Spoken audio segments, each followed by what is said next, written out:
Pasti pernah denger yang namanya ramalan, perdukunan, astrologi. Abis dengerin penjelasan Ko Wenpin sih, gue makin tertarik sejujurnya soal ilmu ini. Nah tapi kok bisa dapet ilmu ini ya? Jujur gue belum pernah denger sebelumnya. Jadi gini, dulu itu aku kan hidup di Indonesia. Kalian pasti pernah denger yang namanya ramalan, perdukunan, astrologi. Dan semua itu menurut aku sih, zaman dulu sih nggak masuk akal, nggak make sense sama sekali lah. Aku ini logis dan skeptis anaknya. Apa sih, kok orang bisa tahu masa depan, orang bisa bikin prediksi dan lain-lain. Itu mungkin cuman suatu seni kayak sulap gitulah. Menurutku dulu begitu. Akhirnya aku kuliah di Tiongkok. Jadi aku dapat beasiswa, scholarship, kuliah di sana.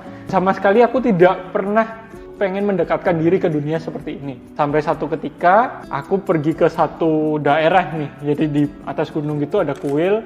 Ya karena untuk berdoa dan lain-lain, aku ke sana ketemu sama orang yang sedang duduk kayak duduk di lantai. Terus habis itu ada kain kuning besar.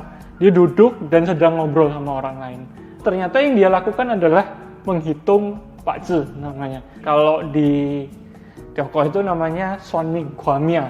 Aku lihat-lihat ini orang ngapain ya kan. Dua orang lagi ngobrol. Aku dengar samar-samar ngasih tahu ini hati-hati atau ini itu.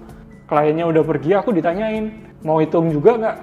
Aku bilang nggak, aku mah nggak percaya beginian. Nggak usah, thank you. Aku bilang begitu, terus aku mau pergi. Dia stop, dia bilang, kamu mau belajar aja nggak? Kulihat kamu ini anaknya logis, dan ini ilmu logis.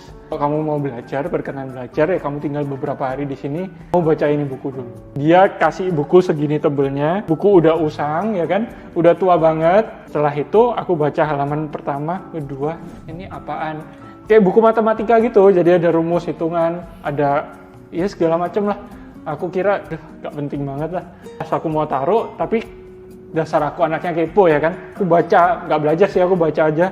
Loh, ini ngitungnya ini dari sini, ini dari sini, ini dari sini. Oh ternyata gitu. Aku lihat sisa bukunya itu ternyata kayak buku cerita. Ada rangkuman nih, kisah A, kisah B, kisah C. Perlahan-lahan beliau sepuku kan bilang sama aku, ini cuman cara penghitungan rasi bintang.